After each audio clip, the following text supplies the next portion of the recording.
Well,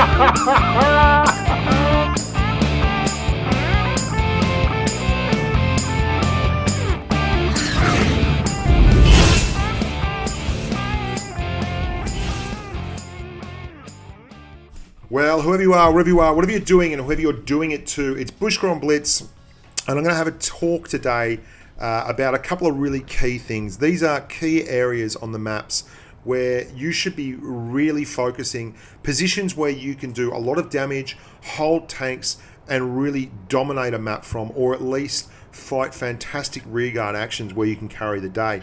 On Dead Rail, we're going to talk about the far eastern flank, this hill up the top. It's only been a very quick one, but this is something I do all the time. If you've watched any of my streams, if you've paid any attention to these maps at all, I'm either going the middle on Dead Rail to spot for my heavies and my TDs, or I am popping up on the eastern flank and trying to dominate from this hill. The hill's really important because one of the things it does, I'm just going to give you a quote. This is one of the boys from Triari, I think it was Gambler, talked to me about this one, and it's an old army quote. We fight for hills, not holes. And it's so self-explanatory. It's brilliant because you don't want to be fighting from the bottom up. You want to be fighting from the top down. And this area up here allows you to get a full view of the map. You can absolutely smash just about all four corners from here. That IS-7 changes into a target on the Tort. I'm prejudiced against tortoises. I've driven one for a long time and I know how much damage they can do. And it's also fantastic because when you want to go into cover and you're spotted and you're on a hill, you just roll backwards or you hide behind something on the top of it, or you just pull back from the crest and all of a sudden you cannot be hit again. And yet everyone down below is now trying to get up a hill while they get free rained on by a Russian medium that can do 3,200 damage per minute, which is a whole lot of apples. And we put 2 in the back of the IS-7, we put 2 into the side of the Tortoise, and we're just about to have our first engagement. Now this rock section here is brilliant.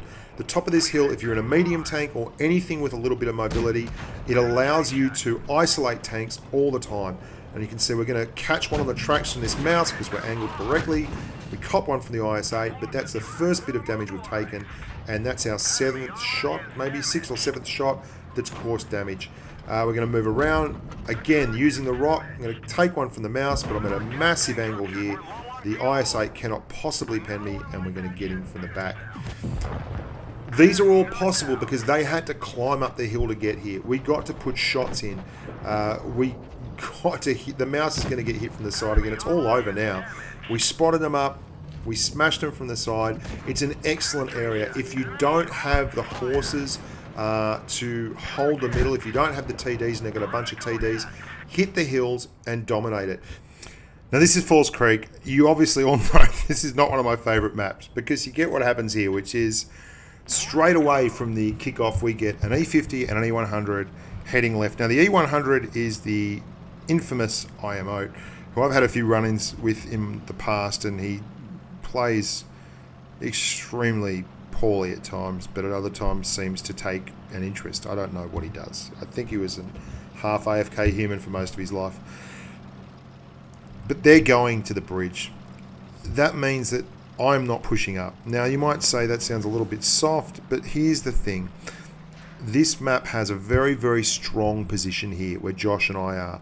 There are a lot of hull down areas, and I have to use those guys on the bridge somehow. And the best way I can do that is to actually be the rock that they're going to break against. So we're going to hold this section here. We've got an E100 and an E50 on the left who we're going to leverage into doing some damage because we're going to stick all the reds in front of us and hold them till basically we grind them down.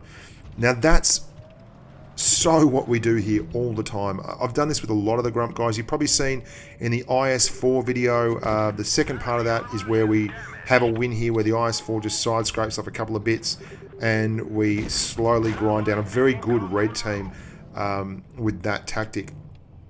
And what it does is it means that you can actually get value from guys who are going to camp the bridge. If we were pushing up into that town area, we'd be exposing ourselves to 5 guns versus 7 guns, and the guys over there would just get cleaned up last. As it is, it's going to be a tight game. because the guys on the left here aren't utilizing this fantastic hull down area, and it is. It's got all kinds of berms and bits and pieces that you can use to actually shield your tank, reset camo, and snipe from behind. And it's a very easy place to reset certain sections of the cap from. Now, if I can say one thing about this area that it can struggle with, you don't want to be here if you don't own the bridge.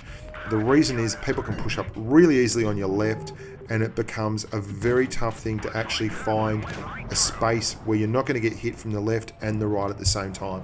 In fact, where Josh is there, slightly pushed up, is about the only spot on the map that you're going to be able to do it. So things are looking pretty grim.